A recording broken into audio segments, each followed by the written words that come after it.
Wow. You're on a beach somewhere. No one will know. No, I just love what you said about the second bit, like learning to cope with fear. Noah put me in a lot of those. Exactly. Yeah. That's all I can say. I think that's my answer.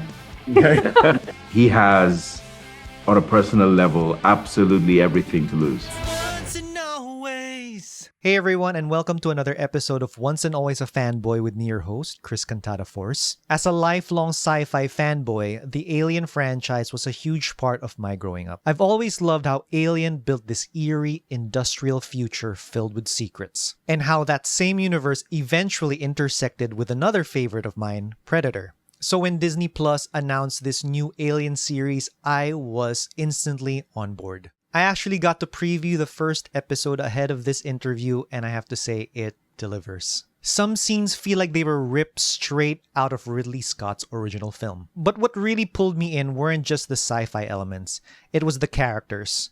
Even in one episode, you're already rooting for them, questioning them, and getting pulled into their mysteries. Which is why I'm so excited that Disney Plus invited me to interview two of the show's lead actors. She plays Wendy, the franchise's first ever hybrid, a human consciousness placed in a synthetic body. And he plays Morrow, a cyborg with a mysterious past and potentially dangerous programming. Fangirls and fanboys, here's my interview with Sydney Chandler and Babou Ceesay of Alien Earth. Hi, Sydney, Babou. My name is Chris. I'm a host of a show called Once and Always a Fanboy here in the Philippines. It's such a great honor for me to talk to you today. Hi, Chris. It's an honor for us. Thank you. Nice to meet you. So this is for Sydney. You've mentioned using these words to anchor Wendy's childlike character. Instinctual, honest, observant, and brave. Of those four, which do you think she loses first in this hybrid form? And which one is she fighting hardest to hold on to?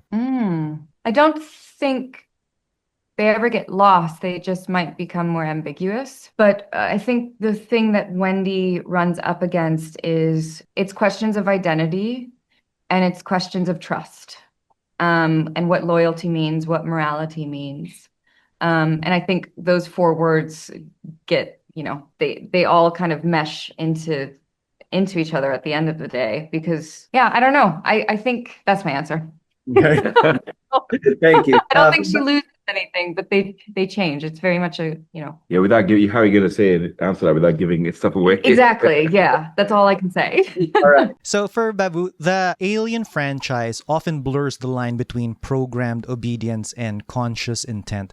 In your portrayal, did you play Morrow as someone who believes in his actions or just executes them with efficiency? Oh, he's 1,000% invested in his actions on a deeply personal level, and that becomes more apparent as the series goes. Like, he has, on a personal level, absolutely everything to lose. That's how I see him. Well, that's why the character is so brilliant too, honestly. Thank you. Because Yeah.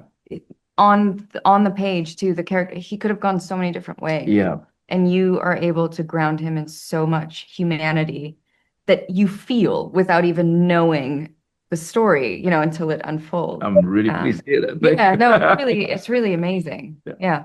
Very cool. He rocks. So one of the things the Alien franchise has always done so well, and this show continues, is not just showing fear, but really making the audience feel it. Do you think working in this genre changes the way you view fear or how you manage it in real life? Wow. I think I've gained even more respect for people who do, full-on horror films, like Essie Davis and Babadook. I don't know if you guys have seen, but the energy that it takes to physically enter fear, and her performance is that. I mean, it can be exhausting. It is a full, you have that adrenaline in your body, and your body doesn't know the difference between, fake fear and real fear. So finding ways like, warm baths or just like letting your body calm down after being chased A lot by of time in the onsen. Yeah. yeah. But a lot of respect for being able to access that, because fear, which is kind of different from other emotions, it is such a physical reaction. Yeah. It's very difficult to fake. Yeah.